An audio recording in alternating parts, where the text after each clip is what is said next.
from the palatial studios in beautiful downtown Boston. This is the Jeff Santos Show on the Revolution Radio Network. 34 minutes past the hour. It is indeed the Jeff Santos Show that you are tuned into. All right, our next guest is as an activist. He's a musician. He's a great journalist, and he's a good friend of mine. He is the man that we go to when all things Seattle come up. Of course, Democracy Watch News. You can catch him on a number of platforms. You catch him right here every Tuesday night at 7:30 Eastern, 4:30 Pacific. It's time to go to Seattle and talk to MTC, Mark Taylor-Canfield. Mark, how are you, my man? Well, we've been through Black Friday, Cyber Monday, and I guess today is Tech Tuesday. So I don't know. I'm kind of tired of all the advertising hype because, in truth, folks, the whole month is big sales day, and like the character in one of my favorite Vin Vendors movies says, the whole world is for sale and at bargain prices. So yeah, don't believe the hype. Just realize that the marketers are going to be marketing things from now till Christmas. There's going to be a sale every day, so don't worry, you haven't missed out on anything. And other than that, Jeff, I've been working really hard on the Democracy Watch News podcast as usual, but we're also trying to finish up on this Greenpeace documentary that I did about my time on the Arctic sunrise and the whole issue of tar sand oils through the Puget Sound oil, which is one of the proposals of the Canadians, because now that the Canadian government has bought the Trans Mountain Pipeline, they're talking about lots and lots of tanker trips through the Puget Sound and down the west coast of the United States with tar sand oil, which is a big threat to the environment, according to Greenpeace and a lot of scientists and anti-fossil fuel activists. So that's what we've been doing up here in Seattle. I hope you had a good time over the holidays, and it's good to hear you on the air. And I was listening to Robert Craig earlier, so I'm looking forward to Greg Powell's again, too. Well, we'll look forward to having, Robert's on every Tuesday with you as well, and usually Melissa Tomlinson, but she is off today, so we had a great opportunity to talk about the Mississippi race with Dr. Tiffany Jana, an African-American who's grown up in the South, and it's unbelievable, Yes. Particularly when you think of what the African-American today in 2018 still has to deal with the march, the riot, or the outrageousness of the Charlottesville situation, or even what's happening in Mississippi in the last 48 hours, where there are nooses on the state capitol grounds in Jackson, Mississippi. I just think that we can do a hell of a lot better in this country. We need to do so, and I think that Seattle can lead the way. And I know that you guys, and you particularly, are looking back at the protest movement of the WTO, and I think a lot of people may remember it. That a Starbucks window pane was broken. Well, a lot more happened in that time period, and a lot of people who you may recall were involved in this fight. There were people like Pat Buchanan, who I think joked about the idea of marching behind a giant turtle that was, part of the march. And, the fact that somebody like Pat Buchanan, who, has obviously some racial issues, but at the same time, when it comes to the economic concerns of the average American, has actually been there and fought the good fight.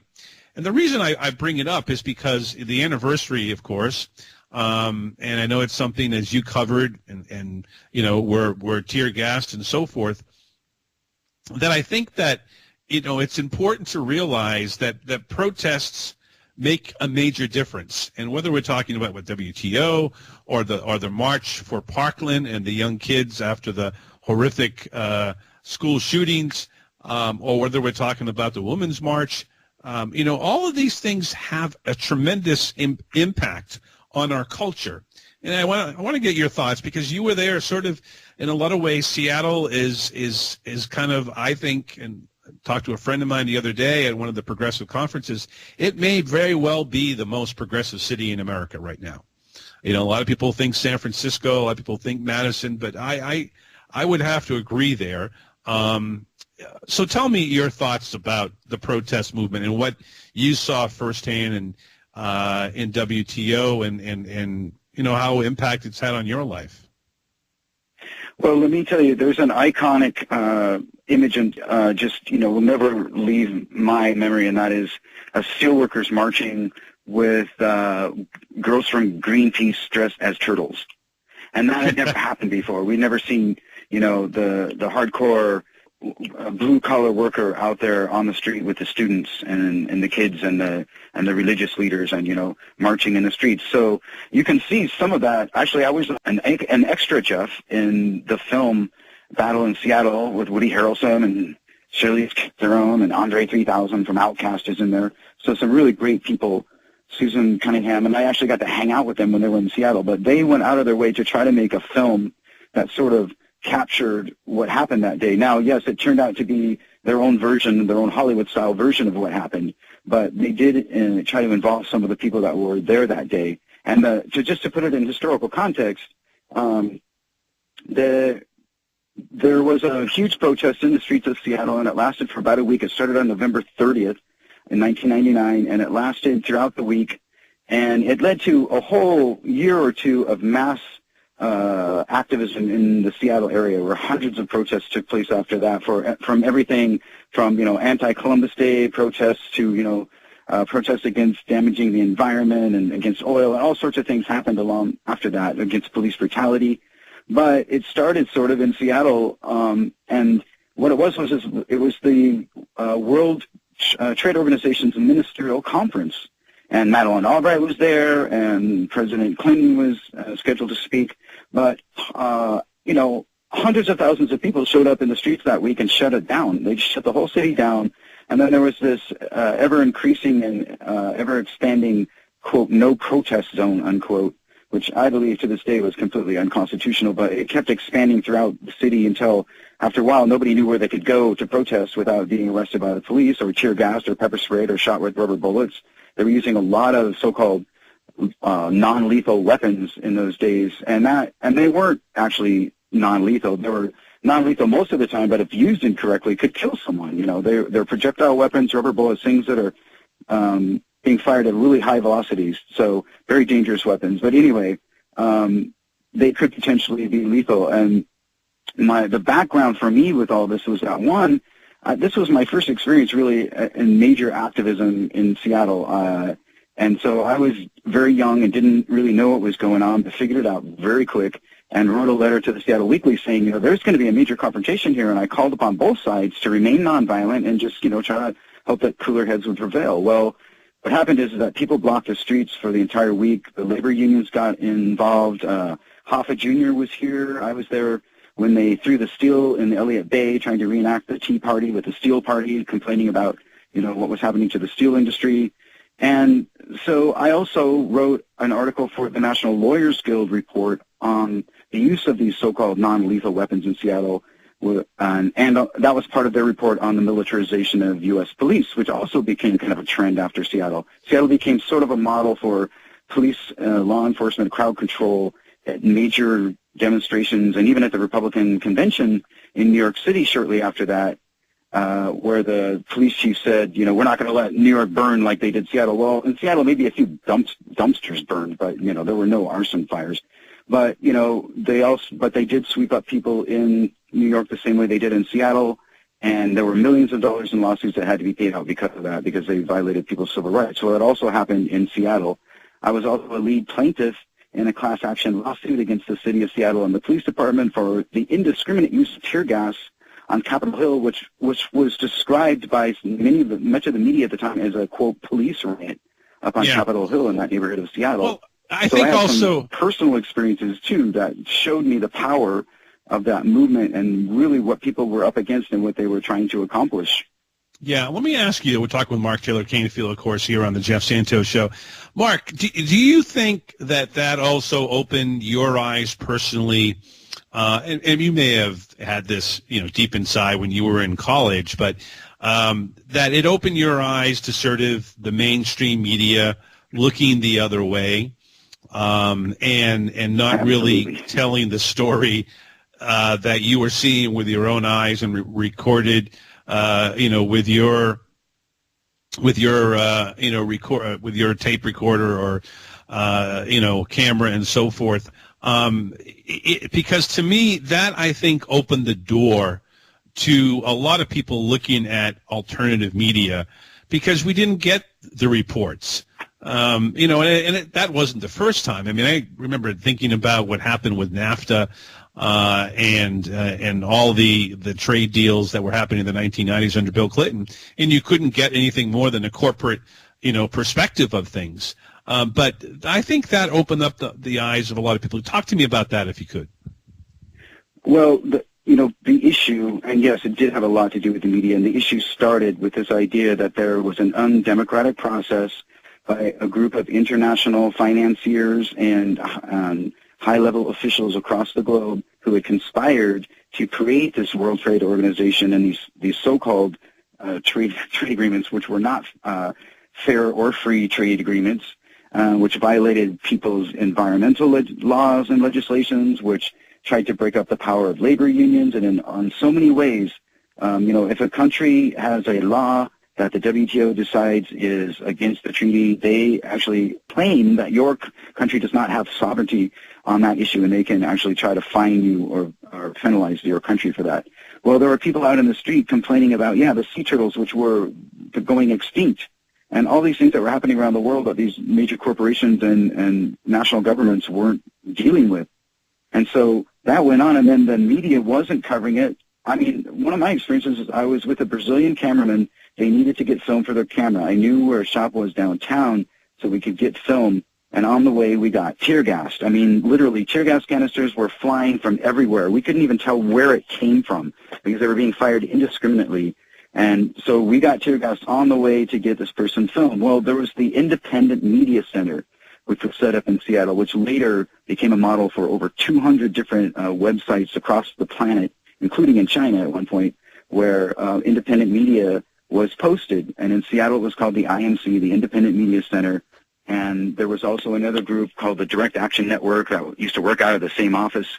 And there was an archival project that I was involved with, which was monitoring all of the major corporate and international media to find out what were they saying about what was happening on the streets on a daily or even hourly basis.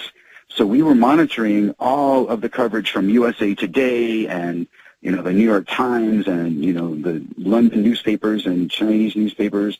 And what we found out was that they weren't telling the real story and that there weren't that many reporters that were actually down on the street talking to the protesters.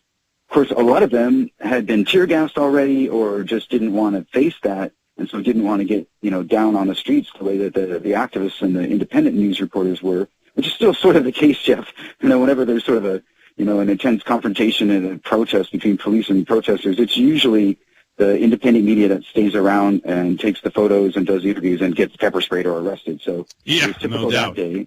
Although some news reporters did get arrested, including Associated Press reporters, did get arrested during that melee down on the streets. But in general, the corporate media wasn't telling the real story, and so the Independent Media Center started. And then it became, there are other organizations, I think, that are akin to it that come directly from that movement. I think Amy Goodman and Democracy Now! Is another example of people who realized, we really need to cover some of these stories that aren't being covered. I think Democracy Watch News, the organization I work with, thinks the same way. We're not really interested in following the pack mentality of corporate news journalists. We want to cover stories that aren't being covered and give voices to people that don't have voices. So, we saw that very clearly, and it did change my mind about media, and it probably did influence me a lot in the way that I go about my journalism today. I just consider independence being the most important thing for any journalist. Talking with Mark Taylor-Canfield here on the Jeff Santos Show. I want to take you to, what the Seattle, we've talked so much about Amazon and so much about Microsoft and the world today of Seattle and the high rents and so on and so forth. I want to take you, though, to the Midwest, where in the last 24 hours, and we just had on Senator Sherrod Brown from Ohio to talk about this, we've had 15,000 people being laid off, at GM, which affects plants in Ohio and Michigan and Maryland and up in Canada, Ontario. And, one of the things I had mentioned both in my questioning to Senator Brown as well as part of my opening commentary is that what would happen if, we've seen a downturn and NASDAQ has been up and down? What if Amazon lays people off? What if Microsoft lays people off? What if Apple, Apple lays people off in the Silicon Valley? I just think that, a lot of people who sort of say, oh, well, this aging industries, cars and everybody else, that's just, they have to move on. Well, there are CEOs that think the same way, that run the Amazons, the Facebooks, the Googles, etc. And, they don't even have union protection in most cases. I just wonder if any of that has ever come up, because to me, again, you sit in the most progressive city in the country, and the $15 minimum wage that CTAC did, and all the other elements that Seattle leads on, environmental policy, et cetera. I just think that is something that, would open the doors to bringing both the coasts, the Wall Street protests, back in 2009 and 10, sort of had a little bit of that on the East Coast. But to me, this is a way to sort of connect the Midwest to the West and so on, because, at some point, some of these companies are going to do the exact same thing which GM did today. Focus on their profits and screw the person who's working, whether it's a middle-income job or maybe it's a little bit more money or maybe a little less, maybe because they're part-time. Your thoughts on this? Because, again, you're in a unique place in a unique time in our history. Seattle could really change a lot of things. Your thoughts on that? Yeah, I just had to get back here to the studio through mass Amazon traffic because everybody's getting off work at the Amazon headquarters.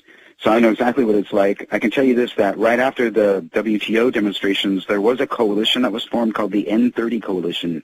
And it was a coalition of labor unions, environmental groups, peace groups, anti-fossil and anti-nuclear groups, and religious leaders who got together and decided that they wanted to form a Northwest coalition of progressive groups that were going to work together from then on. Well, unfortunately, through bitter infighting, as often happens, sometimes they'll say, watch out because, the left eats its own. Or here's another one, watch out when you go out on a limb that they don't cut the whole tree down underneath you. But it didn't last very long. But during that time, some of the environmental activists and other activists were out at the steelworkers plant protesting with the steelworkers who were on strike. There was a blockage down at the port of Seattle where a ship came in with toxic PCBs, actually from a U.S. military base in Guam. But it was basically being shipped illegally around the world, and they were trying to get rid of it. It came into the port in Seattle, and the Teamsters and the longshoremen cooperated with the activists to just kind of do a work stoppage or work slowdown so that they couldn't unload that toxic waste in Seattle. So we've seen examples of how these coalitions happen, and we know that, at times the labor unions, the long-term and the Teamsters especially, can shut down the west coast of the United States. They've done it before, and they can. But here's the thing. We've seen the boom and bust cycle in Seattle. It's not quite like the Rust Belt or GM, but, there are times when we've been a company city. We were a company city with Boeing. Now Sure. It's sort of a company city with being Amazon that's kind of controlling the politics and the purse strings in town. But every time, just like in the rest of the country, that I've been out to cover a strike, I see the same thing happening where the unions are forced to give up more benefits, more job security, more of their pension, and it's just an ongoing issue, whether it's Boeing and machinists or any other corporation. I've seen it over and over again. And we have this issue where the corporations, I think as Robert Craig was saying, say that they're a part of the community, but really aren't, because they're totally down with outsourcing whenever they can. And I've seen that happen in Seattle where the booms and the busts happen, and the corporations can move wherever they want. They'll outsource the jobs. That was one of the issues that the anti-WTO activists were talking about on the streets of Seattle was that this outsourcing of jobs by corporations where people were basically working for, slave labor wages, it was just part of the unjust system, and that whole WTO and even part of the EMF and the World Bank, were supporting those kinds of schemes. So here we go, where,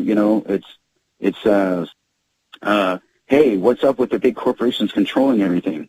Well, guess what? There's been a movement for a long time to try to be a check and balance to all of this, and it's involved all sorts of, like I said, the Church Council of Greater Seattle was a part of that protest. The Teamsters, the Steelworkers, the AFL-CIO, they were all out there on the streets with the environmentalists and the peace activists and anybody else who, had a card in the game, including some libertarians and some conservatives who just thought, hey, this is a sovereign nation and no organization, whether in their eyes the UN or the WTO, should be able to come in and tell us what to do. Well, luckily what happened was the African nations walked out of the conference, the streets shut down, the Seattle police couldn't deal with it, even when they called in the National Guard, and the Governor Locke at the time declared a civil emergency. But what happened was that the WTO was seriously weakened. And I know I infiltrated a meeting at the Tacoma World Trade Tower, basically, which most people don't even know exists, but there is one. And there was a meeting after the WTO demonstrations in Seattle by some of the WTO officials and the port officials, and they couldn't figure out why so many people thought the WTO was such a bad thing. And they were talking about maybe trying to affect, public school curriculum or something to correct that, misinterpretation. And, of course, I kept raising my hand and kind of creating objections, which they didn't appreciate.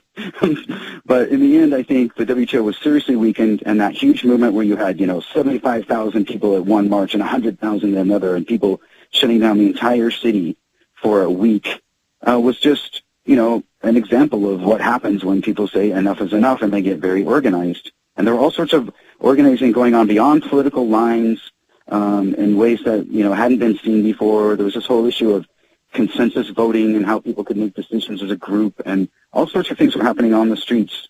So at one point, Jeff, there were actually some people sitting, I think it was on 4th Avenue in downtown Seattle, literally just sitting, arms locked, blocking the street, and I think they were like singing or chanting or something. So, everyone had a different way of protesting, but at one point, nothing could happen. Madeleine Albright couldn't get out of her hotel. Carter said he wasn't going to show up, and the whole thing fell apart. Yeah, and I think the city, unfortunately, was left to sweep up the mess and pay for all of the damage that was done. And unfortunately, the World Trade Organization just walked away and said, "Whoops, sorry." Yeah. You got to run, my friend. But I think that it is really important for people to realize, what protests can do. I think it's really important that the American people realize that they got to get active. As I was saying earlier, join these organizations, some of them that were at the WTO protests, some of them that have been involved in this labor fight as well. So do that. Mark, we will talk to you next Tuesday. Keep on fighting out there in Seattle, man. Look forward to it. Yes, check out the MTC report at YouTube, and Jeff, keep rocking. You're doing a great job. We love you. Thank you, man. Love you right back. All right, folks, again, tomorrow we'll be off. We'll give you some of the best highlights of the show from the last few days.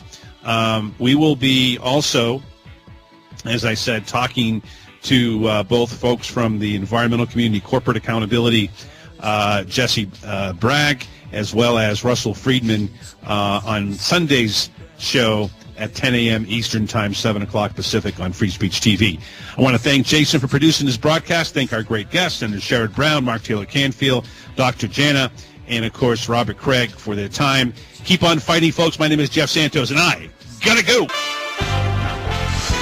USA Radio News. The White House was asked about the use of tear gas against migrants trying to enter the United States illegally from Mexico. Press Secretary Sarah Sanders insists that law enforcement officials have used appropriate non-lethal force when necessary, and the White House regrets the fact that some children may have been affected by the tear gas. The White House would never want children to be in harm's way in any capacity whatsoever. However, that is why we are continuing to encourage people to follow the law and go to ports of entry. President Trump is threatening to cancel any upcoming meetings with Russian President Vladimir Putin over the recent clash between Russian and Ukrainian warships. The president's waiting for a full report on the incident in which Russia seized several Ukrainian ships in the Black Sea. And your final numbers on Wall Street for Tuesday, the Dow was up 108 points. You're listening to USA Radio News. There's a troubling new study out about the increasing prevalence of autism in children. Here's USA Radio Network's Chris Barnes with the details. The new study estimates the prevalence of autism is now at 1 in 40 children. The report's been published in the journal Pediatrics, and it says 1.5 million kids in America ages 3 to 17 have autism spectrum disorder. That number is slightly higher than the most recent CDC study, which put autism rates at about 1 in 59 children. The difference may not represent an increase in autism rates, though, as the two studies did use different methodologies in the gathering of data. For USA Radio News, I'm Chris Barnes. The Pacific Northwest Christmas Tree Association says that there's a shortage of noble fir trees across America. The organization says the shortage was due to the Great Recession back in 2008, where there was a huge surplus, prompting growers to plant fewer trees to save money. You're listening to USA Radio News. Tesla CEO Elon Musk said his electric car company came within single-digit weeks of not being able to handle the production needs of the Model 3 sedan. Honest statements like this are what lead many people to be interested in Musk. I had a chance to chat with Hamish McKenzie. He shares what else draws people to Musk. Well, he's definitely a colorful personality, and you can see him on Twitter and on TV interviews just being an interesting guy, saying interesting things. But the scale of his achievements are what really draw people to him. He's created this company that makes an electric car, a fully electric car, that people used to think are like golf carts, but now can accelerate from 0 to 60 miles per hour in less than 3 seconds, which is better than a Ferrari. So it's a supercar performance in a family car body. And on the other hand, he's made a company, SpaceX, that flies rockets into orbit and then brings the launch rocket back down onto the launch pad so it could land itself. No company nor government has ever achieved such a thing, and it is crazily ambitious and impressive. It's amazing that he's even done those things. McKenzie also shares some of the growing pains that Tesla went through. I was there in 2014, so Tesla had been around for about 10 years at that point, but their Model S was just a couple of years old. I think the challenges for Tesla have always been along the lines of growing up as a car company. For USA Radio News, I'm Tim Berg. It's 8:05. It's 38 degrees. And folks, it's an important time, as I said before we went to break, to get involved in organization. We talked about it actually in the first half hour. Whether you want to talk about it from the folks at Citizen Action, People's Action, whether we're talking to DFA, our friends over there, you can go on and on. But get involved if you can, even if you only go once a month. But it makes a lot of sense to do just that. People, literally, crying when this news was announced yesterday. Your thoughts? Well, I think we've allowed ourselves to become dependent upon multinational corporations, entirely Wall Street funded, where the bottom line is the only priority, no matter how much public resources we put into making them profitable over the decades. And so we should know this about GM, what GM did to Michigan, to Flint, Michigan, other parts of the country, what it did to Janesville, Wisconsin, which is still devastated by the plant leaving. At the end of the day, these companies claim they're part of the community, but as you know, the modern ethic of capitalism is extraction. Take all the wealth you can, and when it's to your advantage, just leave. Seek cheaper labor, right? Whatever it takes to drive the insatiable profit demands and return demands of their Wall Street investors that are behind all these companies. And so I don't know. I mean, it's a corporate kind of strategy, kind of a corporate welfare to just try to bribe them into staying, which is what Scott Walker was doing here in Wisconsin, trying to bribe Kimberly Clark to stay, trying to bribe Foxconn, give them $4 billion to come, right? And Foxconn will, make a lot of people cry one day too, whether not necessarily this decade, but one day, right? As soon as it's in their interest to hop somewhere else. I think we need to invest in the kind of jobs that can't be outsourced in the first place. I think you're spot on there. Yep. Service sector jobs, if you take something like home care, it's very low paid, it's poverty wages, but manufacturing jobs didn't used to be good jobs. And we have an increasing demand, aging population, more and more disabled people living longer. And we don't have enough caregivers because caregivers can't even get by. It's poverty wages. They're mostly women, so there's a built-in structural sexism in all of this. And quite frankly, you could revitalize communities by making these living wage jobs. And you can't outsource them. You can't automate them. And caregiving is underappreciated because traditional work that women do. And so rather than trying to play this game, I think we spend something like, it's some huge, I'm probably misquoting it, something like $80 billion a year states pay trying to bribe companies to move from one state to another or not to leave their state and go to another state. And that's just money down the drain into the corporate coffers. Yes, it's lowest common denominator. Look at the places like Alabama and Tennessee. They try to outbid their fellow states and all these tax giveaways, and what do they end up getting? Nothing. So yeah, you're spot on. One of the other pieces of this that I think you and I have talked about many times is the issue of Medicare for all.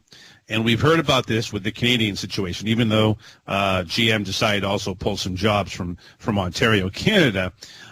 They get, the Canadians, a lot of jobs that could be here in America because they get single-payer health care. So, the big corporations go in and they say, well, we don't have to pay the employees any health care because the government picks it up. That's another piece of the puzzle that I think that would also help people, are from these manufacturing states. That to me should also be another way to do, Medicare for all and to explain how, we now are competing in a world economy. We've been doing it for a long time, but we have one hand tied behind our back on the healthcare issues. Your thoughts there? And it puts the lie to a right-wing ideology where they claim that we need to lower taxes on companies and that's the name of the game to attract them. But we don't mind putting tremendous healthcare costs onto them, and they don't seem to mind it either, quite frankly, because they go to the same country clubs as the hospital CEOs and the pharma CEOs and the insurance executives. Oh yeah. But that's another way that you could reduce. I mean, that's a way of reducing the cost of doing business that actually also benefits average people and helps establish healthcare as a fundamental right, which most people think it is. But instead, we've created this highly wasteful, profit-seeking system, again, on the Wall Street model. That is, find every single choke point you possibly can in the system to maximize revenue, money. And what better place to do that than life and death situation? I mean, if you need a life-saving drug, you're going to pay $1,000 a pill, even if the thing costs 50 cents a pill to make. You need the pill, right? Same with any medical procedure in a life and death situation. Jeff, if you need open heart surgery, you're going to start. You can't exactly shop like you for Amazon for the lowest and their competitors for the lowest price laptop computer. It can't work that way. No, look, I think the other aspect of this, and this is where Democrats, we just had on Senator Brown on this, and he's understanding of the Medicare fight. He wants to do what I have been talking about as the prelude, and what Wendell Potter, the whistleblowers, talked about as the 55, reducing the eligibility 65 to 55. I think all of this, though, goes to the FDR or Bernie Sanders model that government has to be more involved in the everyday lives. So, in other words, you're not having private corporations look at their red and their black, their profit ventures. You're looking at a government that keeps this going. I mean, that's what rebuilt this country. I mean, yes, World War II played a factor, but I mean, the WPA and everything else that was going on under FDR, and granted, we have a different economy than we did 80 years ago, but to me, that is a vital part, and Democrats cannot be afraid of the word tax. They cannot be afraid of the idea of government. We lost that debate when Bill Clinton said, the end of big government is over, and in the early 90s. And to me, that has been going on for a long time. The Democrats are afraid of this. They can't be, because you cannot be Republican light. You don't need two parties. And I think that is something, if you offer health care and you offer free public university, that is something that everyone, regardless of whether you are African American or whether you are white or Latino, whether you're middle-aged or a young person, I just think that it's A, a no-brainer, and B, the Democrats better do it, because that's their saving grace. As Sherrod Brown said, we're the party of the working class, the underdog. Well, I think Democrats got to offer these programs, and they got to get behind them. Your thoughts? Yeah, and it's a fundamental misreading of where the public is. The public, if you ask them, poll after poll, for the things government does or should do, they're dramatically popular. You know, a vast majority, something like 75%, thinks the role of government to guarantee everyone can get health care no matter what. But if you have these generalized kind of things, such as the government, which the right has done a great job of trying to create cynicism about, and they might have cynicism about government in general, but not in particular. And so a Bill Clinton of the world, as brilliant a man as he was, completely misread public opinion. What you need to do is do well the things people want government to do, which is a lot more than it's doing now. And fundamentally, the government isn't some third party. This is like union busting, where they say the union is some separate thing. The government is our democracy. It's our contribution. Greatest contribution to the world was the first large-scale democracy, and it's what we do together.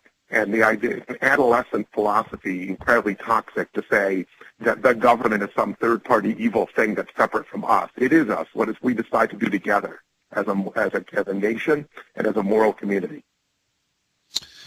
We're talking with Robert Craig here on the Jeff Santos Show, and final minutes with him. Let me ask you this, Robert.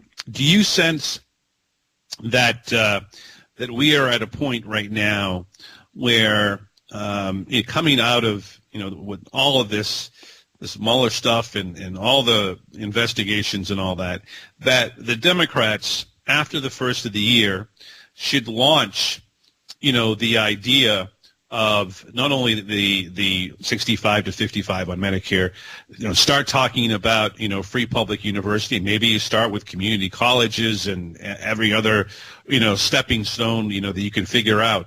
But to me, they have to start rolling this stuff out now. And then the presidential candidates, which are already, making noise, and, here in New England, we'll be seeing them in New Hampshire. We already saw a few of them. That to me would be the game plan here. I mean, you have advised candidates from not only from Wisconsin, but you're on the healthcare team with Bernie Sanders. This to me has to be a game plan, because you can't go into the new year always just talking about, well, we got to investigate Manafort, we got to investigate, Trump and all the characters that are out there on cable land. I just think that this is an imperative piece of how the Democrats roll themselves out as the opposition party. Yeah, I agree. We've been talking about this out in Las Vegas with People's Action healthcare strategic meetings we're having today. What happens in the House this next session is the audition for the presidential election. And so I think exactly. Democrats need to debate and put forward and force votes on popular, big, bold initiatives that move the country forward and start make government work again and start to actually address a lot of our largest problems, especially the ones related to economic and racial inequality and big crises such as the lack of access to health care and the economics of health care, where the number of people who can't afford health care or are bankrupted by the bills is increasing at a steady rate again because we haven't done nearly enough. And so this needs to be, if you're the party of democracy and strong government, of bold government, you need to show that government can work under your leadership in this audition, and then create an environment where candidates compete with each other in the presidential primaries to one-up each other on who can do better, who can be bolder, who can be more exciting and inspirational. Yeah, it is really, really important, because you're right. If we can't be inspirational, and we see Beto O'Rourke is thinking about now running in the last 24 hours, retooling what he said back in the midterms, just before the midterms. So inspiration, whether it's Bernie or Beto or whoever else, I think that's it's important, and those in Congress. And I'm hoping, I don't know what People's Action is saying about this, but I'm hoping that there are going to be young progressives that are not been in the establishment of the party for a long time that are in these new positions. I don't know if they're going to be 2 of them. I presume it's going to be 5 and 6. And I also hope that, a current progressive like Barbara Lee, who has been a great patriot and has, gone out on, on the only person to vote against the Afghan war, and the funding that resulted from that, open-ended, she should also get it too. Any thought from what you're hearing from your colleagues about what the leadership should look like and how many progressives should be in that 5-6 hole, if you might? Well, I mean, it's looking like, well, first of all, that we could have very interesting presidential candidate field, Beto O'Rourke being one of many possible exciting candidates. We've elected all of these young candidates to Congress and an impressive number of women of color especially. It's my understanding that Nancy Pelosi, in order to head off Martha Fudge potentially challenging her, has agreed to empower a lot more women of color in different places. And one of those places is our Congresswoman in Milwaukee, Gwen Moore, who's a very close ally of ours, is rumored to be slated to be on the Ways and Means Committee. And there's a woman of color who will have a great kind of impact. And so we need to do that across the board. And this is the only party, the Democratic Party, that represents the true diversity of our country. I mean, the whiteness and maleness and staleness of the Republican U.S. Senate, just for example, it's the House too, is just stunning. Every time they have a picture, it becomes a scandal. So they start trying to figure out how they can get a couple people of color into the picture or cut the couple of women they have. Yeah, they're always going to put one in there, or they have to have Lynn Cheney, for crying out loud, to be just part of any of the leadership. Look, it's crazy. Robert, we know we got to let you run. We got to run too. We will talk to you next Tuesday. Safe travels back to Wisconsin, my friend. All the best. Thank you, Jeff. It was a pleasure. Always my pleasure. This is the Jeff Santos Show. We're right back after this timeout. USA Radio News. A large number of the nearly 6,000 Central American migrants camped out at the U.S.-Mexico border in Tijuana are unsure what to do next. U.S. Border Patrol officers used tear gas to drive back hundreds who tried to rush the border fence. Republican Congressman Lee Zeldin joins Fox News and talks about the tear gas that was used. The use of tear gas is not a new practice. The Obama administration used it a lot.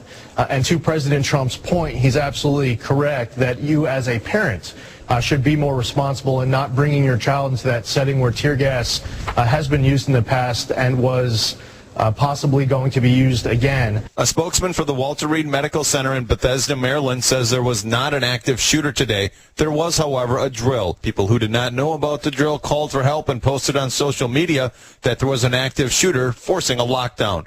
You're listening to USA Radio News.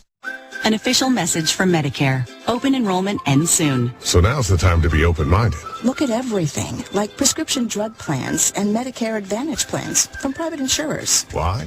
Because plans change. So can your health needs. I found lower costs and extra benefits and saved money. Open to something better? Visit Medicare.gov or call 1-800-MEDICARE today. Open enrollment ends December 7th. Paid for by the U.S. Department of Health and Human Services. General Motors will close several plants in the United States and Canada while slashing 15% of its salaried workforce. The company will offer fewer cars for sale while boosting production of trucks, SUVs, and crossover vehicles. Chief White House economist Larry Kudlow was asked about the GM layoffs. Obviously, there's a lot of disappointment, even anger. I've heard it, again, from Mr. Trudeau, from President Trump, from Democrats and Republicans. And as far as how this will affect the economy? Holiday season layoffs from GM, brutal, all right? Very disappointing. Will it affect the overall economy? I don't think so. The Pacific Northwest Christmas Tree Association says that there's a shortage of noble fir trees across America. The organization says the shortage was due to the Great Recession back in 2008, where there was a huge surplus prompting growers to plant fewer trees to save money. Also this year, expect to pay 10% more for that noble fir Christmas tree. You're listening to USA Radio News. Tyler Reddick captured the 2018 NASCAR Xfinity Series championship in just his first year of competing full-time in the series. I had a chance to sit down and chat with Reddick and ask him what clicked the last 5 races of the season. We just kind of honed in on what exactly we were, lacking, and that was more or less consistency and just finishing the job, taking home the finishes we needed to, whereas in the past probably being too aggressive and just not finishing those races. So the playoffs, you can't afford to have any poor finishes. You can't let out of a race, and have that in mind. And we just knew that if we wreck or if we have a bad race without winning in that round of the playoffs, that we weren't going to advance. So we had to keep that in mind as we race and just be a little bit smarter than some of the other guys were being at times. So I guess you could say it paid off. It certainly did pay off. So what is the best piece of advice that you received from team owner Dale Earnhardt Jr. during this whole race through the chase? He right before Homestead, he just reminded me that, hey, just don't forget, you got a group of guys that really believe in you. You just make sure you do everything you can going into that race to win a championship. And once we got to that point, we did everything we could. We in every front possible. NASCAR will honor Reddick for winning the Xfinity Series Friday night in Charlotte. For USA Radio News, I'm Tim Berg. It's 37 degrees. It's 7:05. The New Hampshire Dental Society wants to help parents keep their kids' teeth healthy this Halloween. Instead of handing out candy, consider pencils, stickers, or temporary tattoos. Avoid sticky sweets such as gummies, taffy, and caramels as they stay on the surface of the teeth longer. Limit consumption to 1 or 2 pieces of candy at a time, and have your children brush their teeth after each batch of sweets. Some dentists offer a buyback program that rewards children for donating their excess Halloween candy. Check to see if your local dentist provides this option. Installing and repairing natural gas lines is no game. So why is National Grid gambling with public safety? National Grid locked out more than 1,200 union workers to force concessions, even while profits soar. Now the company is betting on your safety with inexperienced replacement workers. So we've asked 90 cities to suspend National Grid projects. It's all of our lives at stake. Live from the palatial studios at Emerson College in beautiful downtown Boston, this is the Jeff Santos Show on the Revolution Radio Network. Rebuilding America, together, investing, activism, and supporting the middle class. Now, here's Jeff.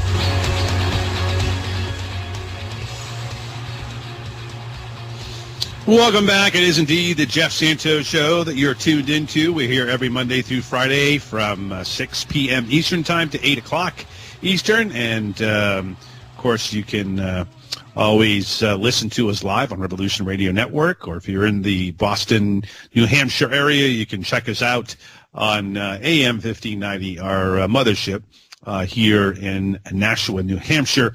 And on WBCA 102.9 FM on Sunday nights at 8 p.m. Eastern Time as well.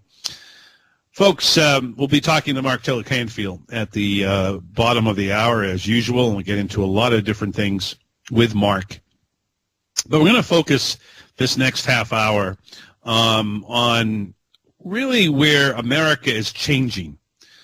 In some ways, we're going backwards with the racism, particularly in the South.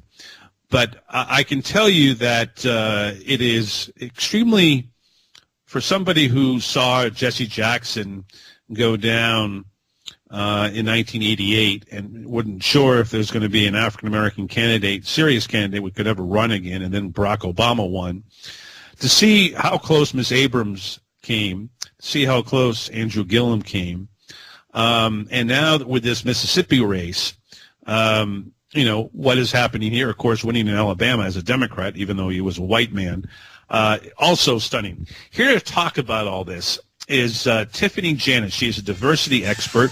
She is also the president of TMI Consulting, and it is so great to have her on because we need to really get into, in my opinion, what is happening in the South, what is happening with African Americans and how people are looking at African Americans. And we still, in the last 48 hours, saw a noose at the state capitol in Mississippi. There is this, positive and extremely negative elements of how race figures in.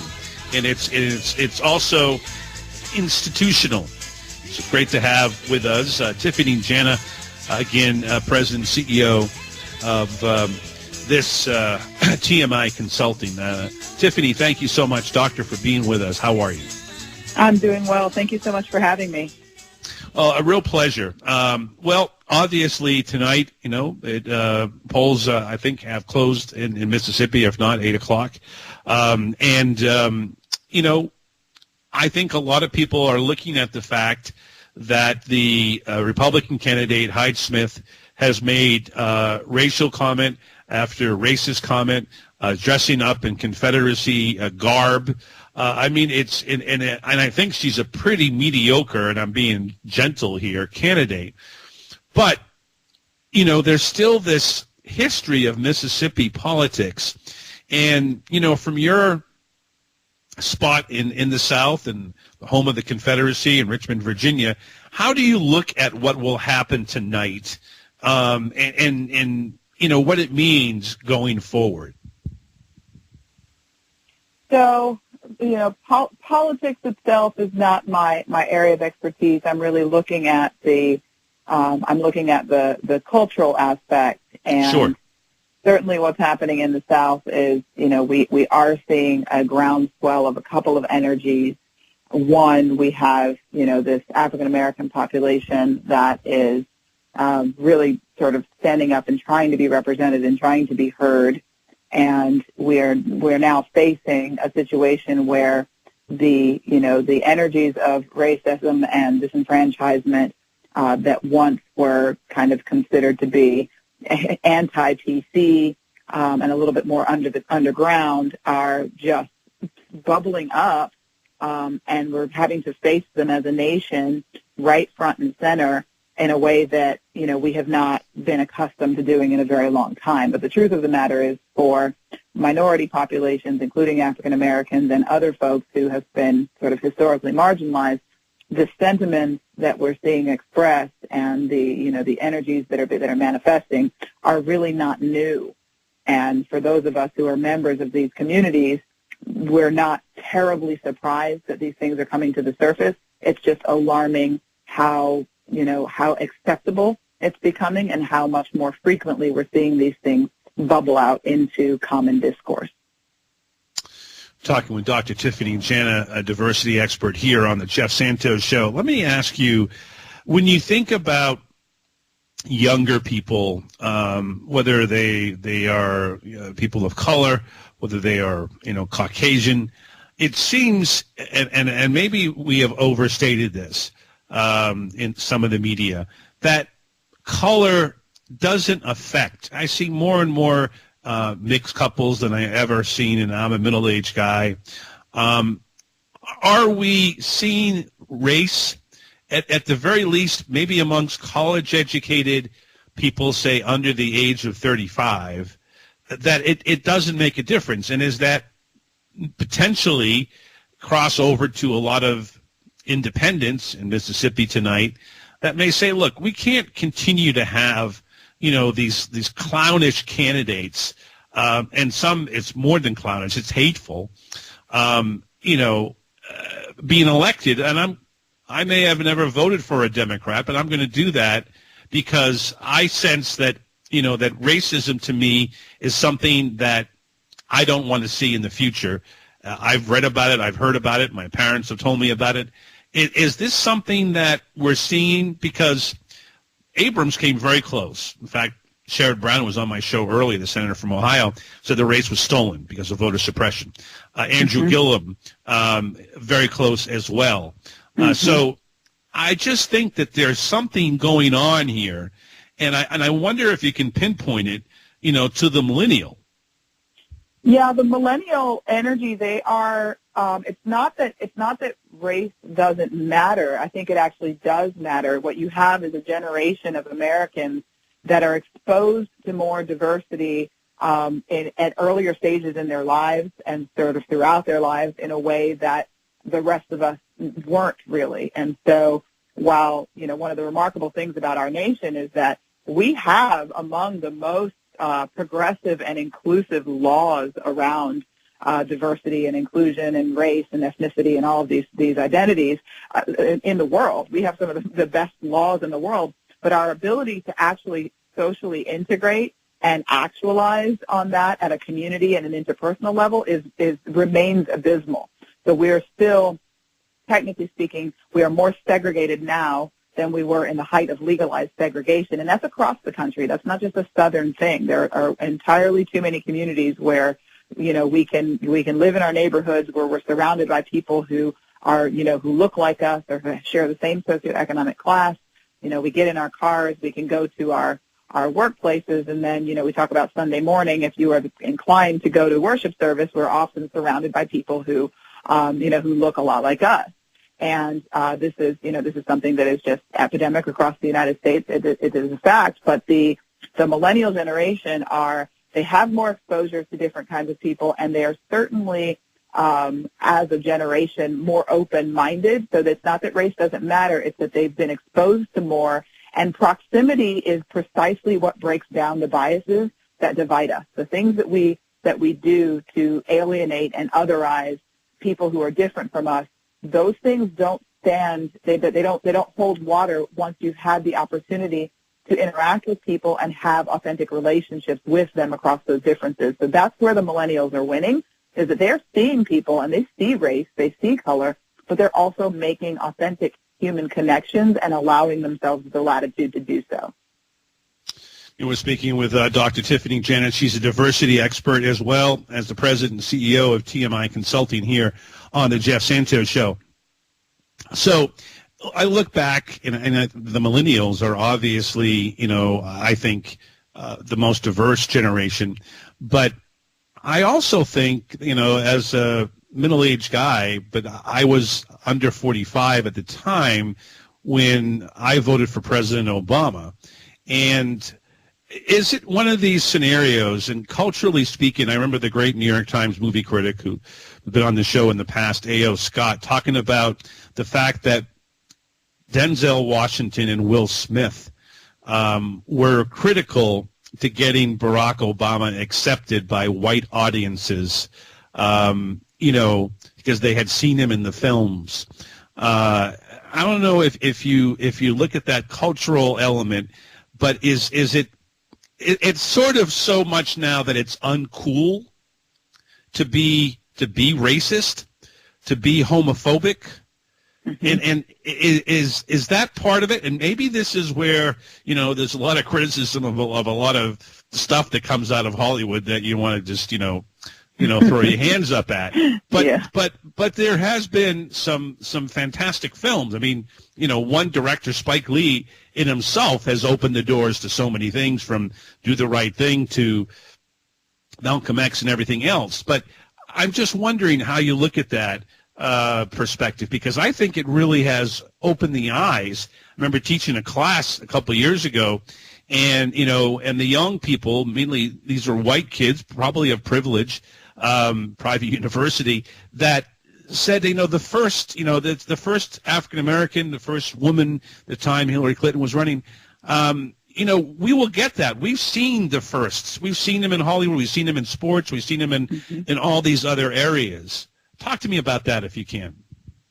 Yeah, so I would say that absolutely, the art imitating life, and we have brilliant artists who are expanding our horizons in this way, and that's one of the topics that I actually addressed in my first book, Overcoming Bias, where there are the human mind, the human brain is wired toward bias, and we naturally gravitate towards that which is like us because it is comfort.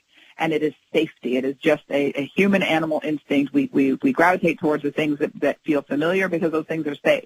And so what Hollywood does, and what all of this media interaction does, is it expands our horizons. And that's one of the things that, like I suggested in my first book, for people to attempt to break down some of the biases that they might have, is to actually leverage media so that you can learn the stories of other people, and you can begin to see different types of people in, for instance, positions of leadership. So some things that we know about breaking down interpersonal bias, counter stereotypes are actually very effective at doing that. If you believe that, for instance, women don't make powerful, appropriate leaders. If you see a bunch of images of, Margaret Thatcher and various females in leadership, and then you're sort of retested around those things, you're more likely to be able to wrap your brain around the fact that, oh, yes, women can be strong leaders.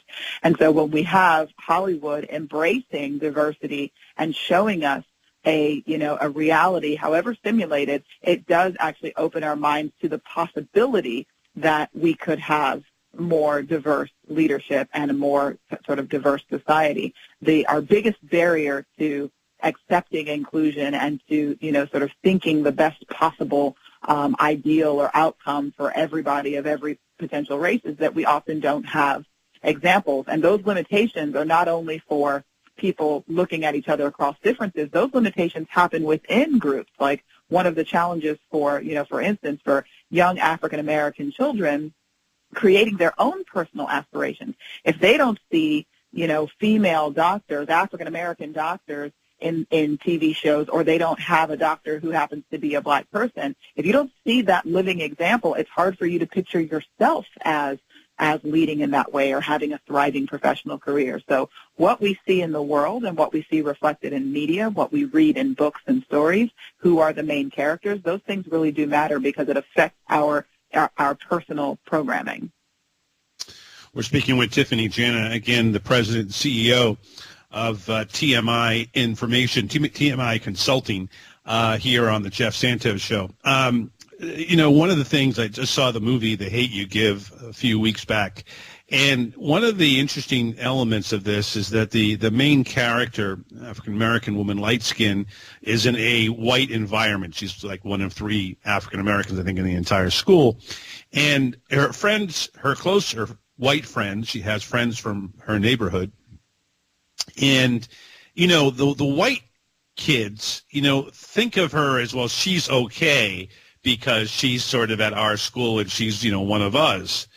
But once she gets more politically active, a couple of the characters in the movie, kind of end up being pushed back.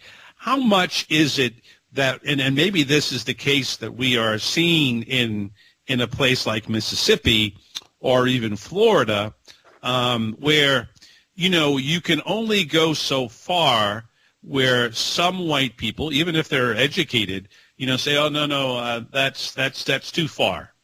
How do we progress in this regard? Because, yes, it's one thing to have President Obama, but he's the president for 8 years, and now we have Donald Trump. How is it that we progress and connect with people at the human level that, that says, look, you can do whatever you want. There is no limitations. There's no sort of, can't go beyond this line kind of thing. Talk to me about that, if you might. So I would say that, that's the story of my life. Like I lived that story. I was the only brown girl in all white environments for the vast majority of my education. And, I became very accustomed to hearing things like, well, Tiffany, I don't really think of you as a black person. Like, those are microaggressions. Sure. Like, what does that mean? Right. do I not adhere to your stereotyped notion of what a black person is supposed to act and sound like? And that's just, sure. That's not an uncommon story, not an uncommon narrative at all. But what I would say is, and that's something I struggle with. So think about it. I have done well for myself in a white-centered world. I have been accepted. I've had very, very few incidences of like overt racism, even in the capital of the Confederacy, that I've had to personally experience. I'm very aware of the experience that, my people are having.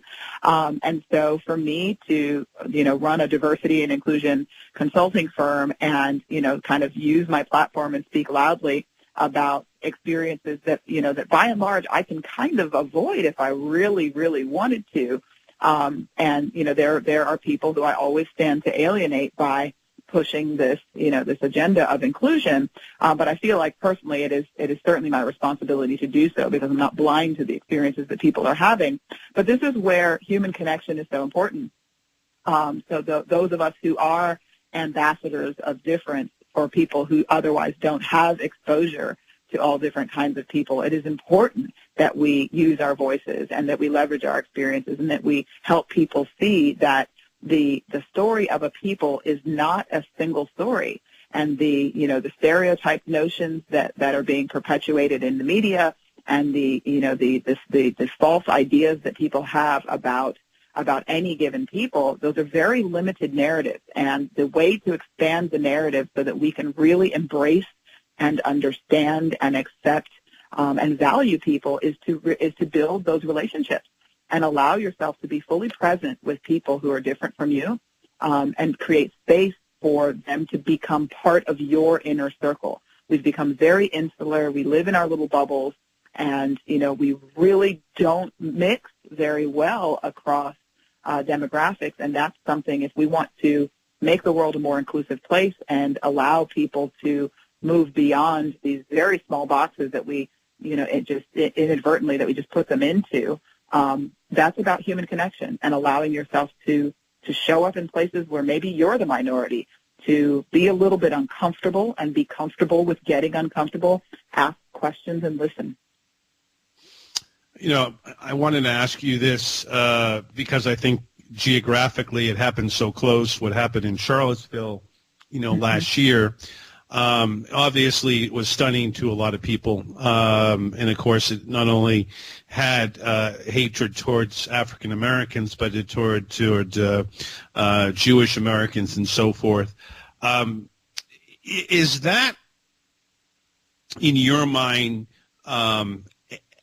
is it white angst? Is it the element, and something that I deal with as a liberal, a progressive talk show host, right-wing media portraying people? What do you take out of the sociological, never mind the tragedy that the people were injured and the woman who was killed? What do you make of that? And of course it happened in your state. Yeah, it happened very close. It's about 45 minutes outside of Richmond. Right. I think that what's happening, this, the rise of nationalism around the world, not even just in the States at this point, is, that's a fear-based instinct. That is a fear of change. That is people who, had, again, some kind of idealized notion about what their nation is, who haven't caught up with the reality that our nation is diverse. And this is, unfortunately, our media outlets have not done us a great service in perpetuating, and fear-mongering around various demographics, including African Americans and African American men in particular. When we otherize our own people and we perpetuate this state of fear, it creates chaos. And something that I always like to point out to people, when you ask the average American, what is the population of African Americans living in the United States, they overestimate that number pretty significantly. Most people, your average American, is going to guess between something like 25 and 40% is the number of black people that are taking over our country. And the reality is the percentage of African Americans living in the United States is about 12%.